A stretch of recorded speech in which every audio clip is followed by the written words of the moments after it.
En guise de communication pour le colloque Ce que le langage fait à l'art, je vous propose aujourd'hui une conversation avec la poète américaine Cole Swenson afin de comprendre la manière dont le langage poétique, dans son œuvre, se positionne par rapport aux œuvres plastiques auxquelles elle ne cesse de se référer.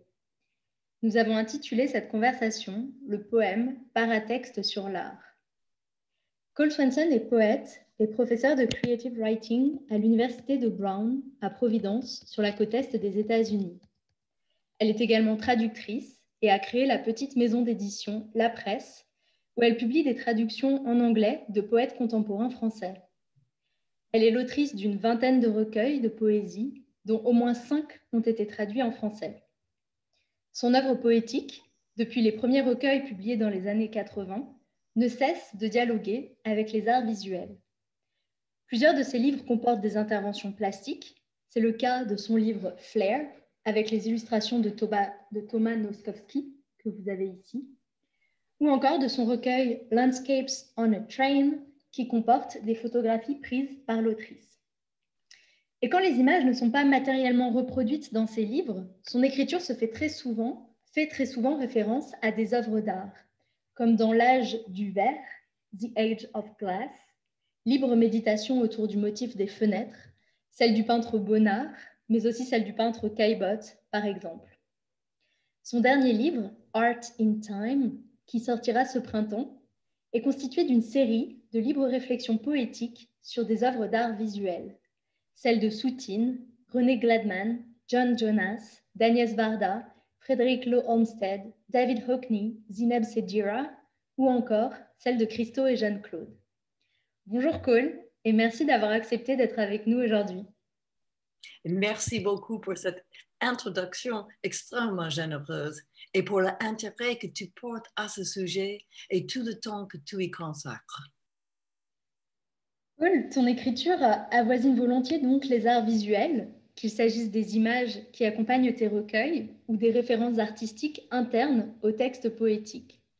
Comment expliquerais-tu, décrirais-tu ce dialogue très fréquent dans ton œuvre entre le visuel et le poétique, et peut-être d'où vient-il? Donc, je vais commencer en disant que d'écrire sur une œuvre d'art est une façon de le regarder plus profondément et de le regarder pas seulement avec les yeux, mais aussi avec l'esprit et de le regarder aussi avec le temps. D'écrire sur une œuvre change les relations temporelles entre la regardeuse et l'œuvre. Et juste comme l'acte d'écrire peut faire souffrir un tableau, l'acte de regarder peut ouvrir de nouvelles possibilités à la poésie, peut donner accès à de nouveaux espaces conceptuels, mais aussi, plus concrètement, de nouveaux aspects formels, stylistiques, etc. Une dynamique, une réverbération s'instaure entre le poème et l'œuvre qui permet à chacun d'élargir continuellement l'autre.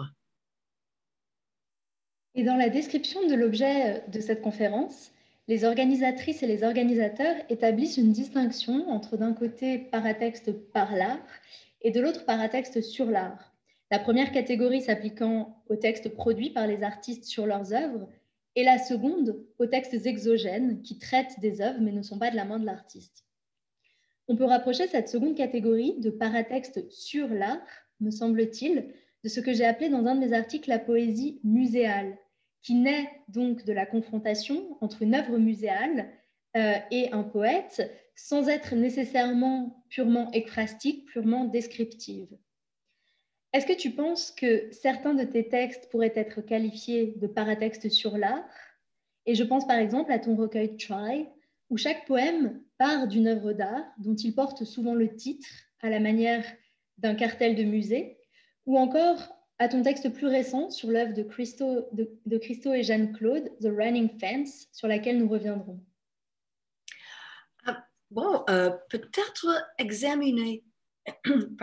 Peut-être examinons d'abord l'expression confrontation avec.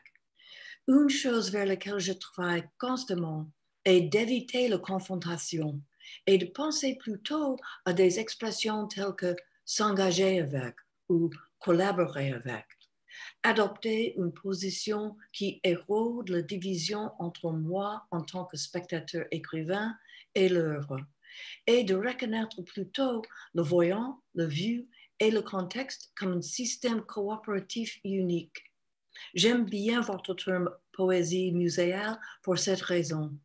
Il insiste sur l'idée que le poème est engagé avec tout l'espace, et pas seulement l'espace physique, mais aussi l'espace conceptuel. Ce que c'est un musée dans la culture française, sa fonction, ses diverses imitations implicites, son affichage de valeurs partagées dans un contexte qui invite à la discussion et à la révision potentielle de ces valeurs. Alors oui, je pense que certains textes pourraient être considérés comme des paratextes sur l'art. Je comprends le terme comme une version d'ekphrasis, mais sans limite, comme une invitation à voir jusqu'où l'art et la poésie peuvent aller dans leur collaboration. J'aime aussi votre évocation de cartels de musée. Ce serait magnifique d'avoir de brefs poèmes sur ces cartels ou à côté d'eux.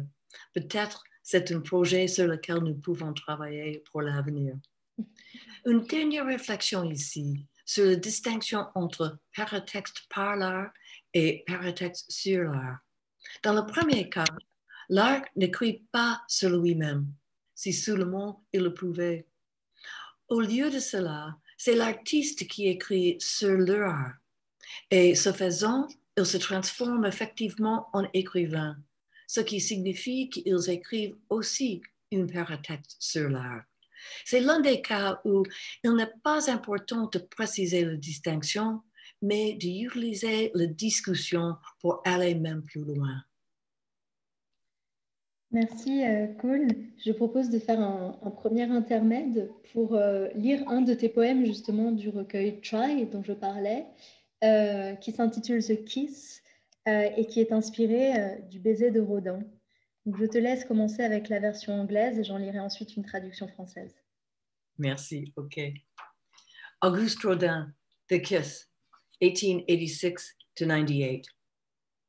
Taking them from the unfinished gates of hell, he executed 3 in marble, each 9 feet tall, identical and entwined in 2 bodies that break down to a single point that lips, which makes the bodies drape, fall away in sheets, repeat, the 3 aligned on a diagonal in the basement of the Musée d'Orsay. They barely fit, enumerate, and yet at no point could a viewer stand and catch the echo of a single image splayed, but other angles intervene. 1 times 3 equals 1, toujours pour la première fois, etc. Give me your hands. They are cold to the touch, and not one, but all, and if nothing new under the sun, we say slightly stunned, who then, who, carved from the same score, and different are, and a single lip from 4 seals the refraction. A fan is such a simple shape, until it's a face, until it's ours. Merci. J'en lis donc ma traduction française. Auguste Rodin, Le baiser, 1886-98. Il les emprunta à la porte de l'enfer inachevée, en réalisa 3 en marbre, hautes de 9 pieds chacune, identiques et liées en 2 corps qui se brisent en un seul point où se touchent les lèvres, ce qui fait onduler les corps, qui s'effondrent en drapés, et ainsi de suite. Les 3 alignés en diagonale dans le sous-sol du musée d'Orsay. Elles tiennent à peine, énumères et néanmoins, en aucun point, un observateur pourrait se tenir et percevoir l'écho d'une seule image mise à plat, sans que d'autres angles s'interposent. 1 fois 3 égale 1, toujours pour la première fois, etc. Donne-moi tes mains, leur contact est froid, et non pas une, mais toutes. Et s'il n'y a rien de nouveau sous le soleil, disons-nous, légèrement abasourdi, qui alors, qui, sculptée par le même geste et différente pourtant, et une seule lèvre, à partir de 4, scelle la réfraction. Un éventail est une forme si simple, jusqu'à ce qu'il soit visage, jusqu'à ce qu'il soit le nôtre. Ce que je nomme donc tes textes muséaux témoignent généralement d'une connaissance approfondie des œuvres d'art dont tu parles. Comment appréhendes-tu les œuvres sur lesquelles tu écris? Les recherches documentaires sur l'œuvre en question, le recours à d'autres paratextes sur l'art ou même à des paratextes par l'art, sont-ils des préalables à ton écriture? Absolument. J'ai fait des recherches assez approfondies. Dans de nombreux cas, c'est la partie la plus riche du processus. Et une grande partie de cette recherche porte sur la lecture. J'apprécie particulièrement les écrits des arts eux-mêmes, des artistes eux-mêmes, mais je trouve aussi les biographies très utiles. J'adore voir les intersections d'une vie et d'un travail. Le livre que je viens de terminer, Art in Time, utilise beaucoup de données biographiques sur les 20 artistes sur lesquels je me concentre. Amener les artistes dans le poème semble être un moyen de souligner que le travail et la vie ne peuvent pas être séparés. Ils se construisent. Mes textes sont donc souvent une superposition complexe d'échos de toutes sortes d'autres sources, mais j'utilise très rarement le mot réel. De temps en temps, j'insérerai une citation, toujours clairement indiquée comme telle. Mes textes ne sont en aucun cas des collages d'autrui. J'insiste là-dessus car l'intérêt récent et dans une certaine mesure encore contemporaine pour l'appropriation a conduit certains à présumer que mes textes s'approprient ou collent ceux des autres, mais ce n'est pas du tout le cas. Alors oui, ils sont basés sur la recherche, mais cela ne donne que le fond informationnel qui, juxtaposé à l'œuvre devant moi, donne lieu à l'écriture. Et j'aime le contraste entre la distance distillée des archives et l'immédiateté viscérale de l'œuvre sur mes yeux. C'est une autre façon de traverser le temps. Certains de tes textes poétiques muséaux peuvent constituer pour le spectateur ou le visiteur du musée une sorte de prolongement de l'œuvre muséale, s'il est disponible à la librairie du musée, par exemple. C'est le cas du recueil de Maria Teresa Horta, intitulé La Dame à la licorne, qui porte sur la célèbre peinture de la Dame à la licorne du musée de Cluny et qui pendant longtemps a été vendue à la librairie du musée. Je me demandais donc, tes textes sont-ils disponibles dans certains musées qui renferment les œuvres qui t'ont inspiré? Et comment les situes-tu par rapport à ces œuvres dans la perspective des problématiques soulevées par cette conférence? Tes textes sont-ils des continuations des œuvres d'art, des lieux où naît un dialogue avec elles, simplement des œuvres nouvelles ou un peu de tout cela à la fois? Pour commencer par votre point de départ concernant ce qui est présenté dans les librairies du musée, oui, la critique d'art y est toujours disponible, des réflexions qui retournent vers les œuvres elles-mêmes, mais rarement des œuvres créatives qui commencent par l'art et par ailleurs. J'aimerais bien voir plus de ça. Je souhaite également que les musées offrent davantage de possibilités aux poètes de présenter leur travail ekphrastique dans les galeries du musée. Cela me semble être une façon d'ouvrir le musée, de faire reconnaître qu'un musée n'est pas seulement les œuvres sur le mur, mais aussi les effets que ces œuvres ont sur les spectateurs. Chacun de ces effets est aussi une œuvre d'art, peut-être éphémère, mais marquant. Et quand cet effet n'est pas éphémère, quand il devient concret, quand il engendre une autre œuvre d'art, le musée s'est fondamentalement agrandi. Il a, pour ainsi dire, ajouté une œuvre à ses collections, entièrement gratuitement. On repense à la question plus compliquée de savoir si je vois mes œuvres comme une continuation, un dialogue ou simplement de nouvelles œuvres. Laissez-moi les prendre à l'inverse. Mes textes sont de nouvelles œuvres, au même titre que tout poème écrit sur tout autre sujet. Et l'inspiration d'un texte, que ce soit votre voisin, un coucher de soleil ou un tableau de Hockney, laisse souvent des vestiges. en fait, doit laisser des vestiges. Ce qui a donné naissance à un poème reste d'une manière introuvable dans le poème. Et dans ce sens, il reste en dialogue avec ce qui l'a inspiré. Ce qui différencie un texte suscité par une autre œuvre d'art d'un texte provoqué par un voisin, c'est la couche préexistante de méditation esthétique. Un écrivain travaillant de manière expertise s'engage non seulement avec l'œuvre elle-même, mais aussi avec l'ensemble des présomptions esthétiques, des valeurs et des désirs de l'artiste derrière l'œuvre. Et à cause de ça, c'est une ressource beaucoup plus profonde, plus complexe qu'un voisin ou un coucher de soleil. C'est vrai. J'ai par ailleurs la sensation qu'au-delà de la dimension documentaire parfois explicite, ces textes muséaux constituent des archives d'un savoir sur l'œuvre, d'ordre non plus documentaire, mais davantage subjectif. Elles constituent des traces textuelles d'une réception située de l'œuvre, au sens des savoirs situés de Donna Haraway, celle d'un sujet particulier, donc toi, à une époque précise, le XXe ou le XXIe siècle. Je suis tellement content que tu aies évoqué le travail de Donna Haraway ici. C'est tellement pertinent. Son essai que vous citez, Connaissance située, critique si efficacement les conditions de visibilité culturellement et socialement construites. Ce qui signifie voir, qui peut voir quoi et qu'est-ce que ces capacités permettent ou désactivent. Sa déclaration selon laquelle les manières de voir sont les modes de vie doit décrire exactement ce qui est au cœur de mes projets.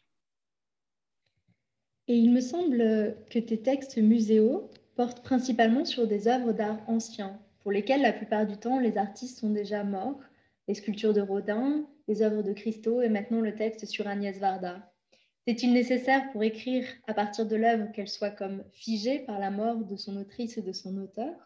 Ou as-tu déjà établi des dialogues avec les artistes qui avaient produit les œuvres sur lesquelles tu travaillais? C'est une très bonne question. Mais en général, non. Que l'artiste soit vivant ou non, ce n'est pas en soi la question. En fait, je n'y pense jamais. Dans ce livre à venir, Art in Time, 9 des 20 artistes sur lesquels j'ai écrit étaient vivants lorsque j'ai écrit les textes à leur sujet. Mais c'est l'œuvre qui est ou n'est pas vivant. Et malgré mon intérêt pour la biographie et la fusion de la vie et de l'œuvre, finalement, cela n'a rien à voir avec l'artiste. L'œuvre est l'œuvre.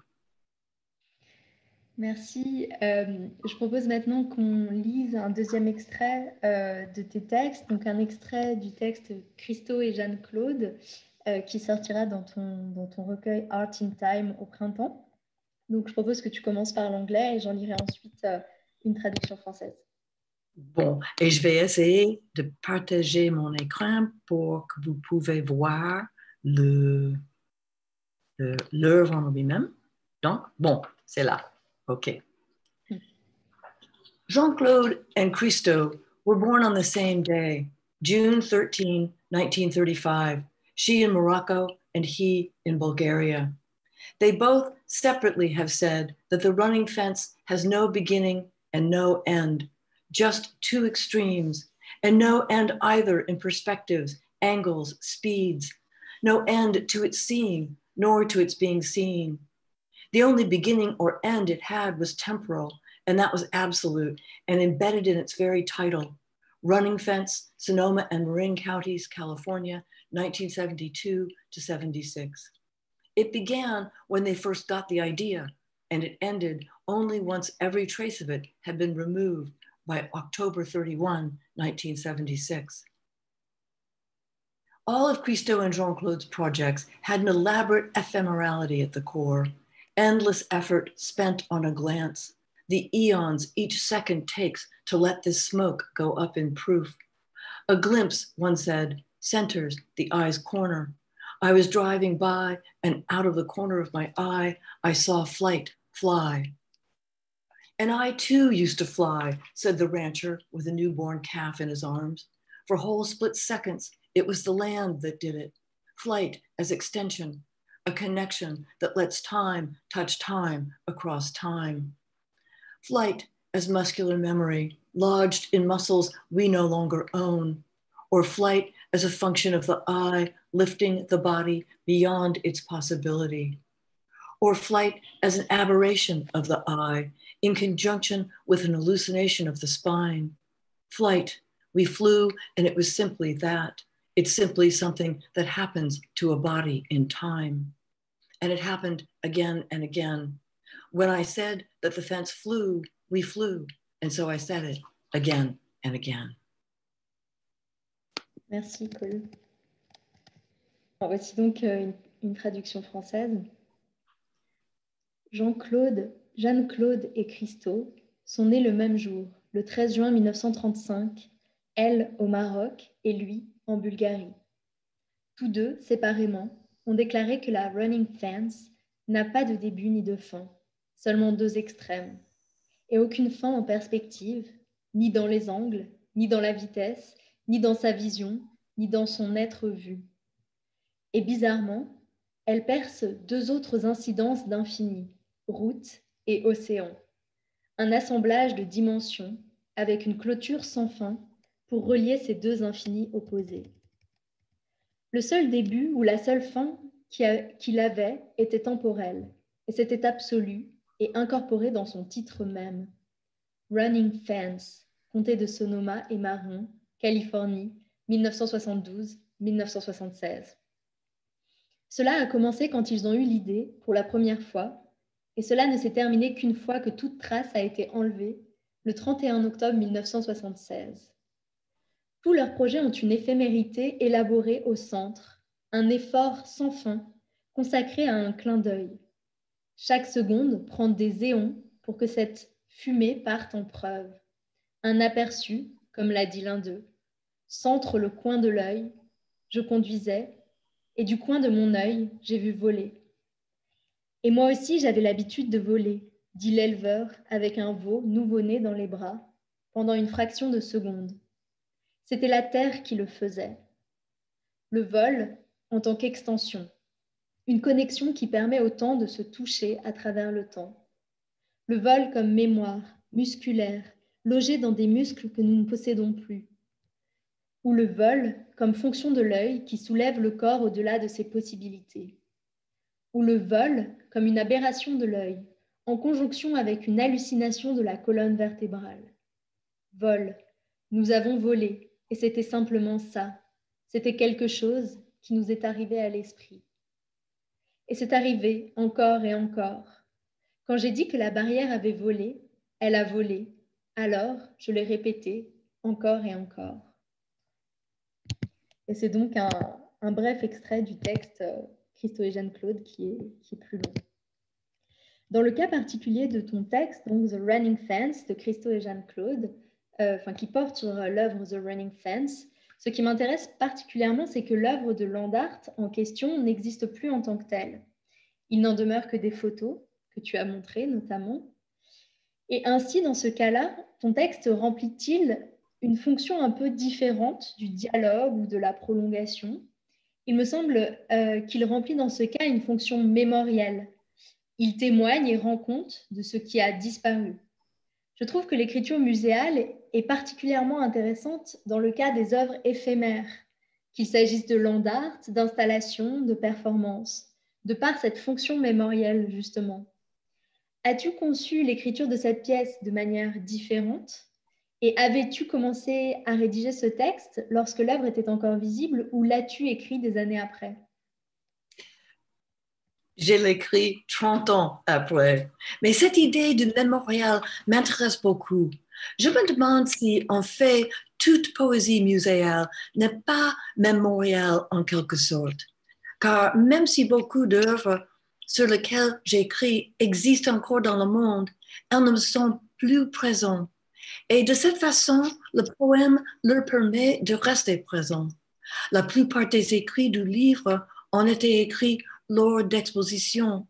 Et même si toutes les œuvres de l'exposition existent toujours, l'exposition elle-même ne l'est pas. Et l'exposition est elle-même une œuvre d'art en dehors des œuvres qu'elle contient. Alors, provisoirement, disons que écrire sur l'art n'est pas tant un mémorial qu'une extension, une concrétion de la mémoire.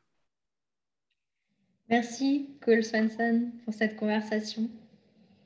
Et merci à toi, c'était un grand plaisir. Et merci aux organisatrices et organisateurs du colloque de nous avoir permis de proposer donc, notre réponse à la question de ce que le langage fait à l'art.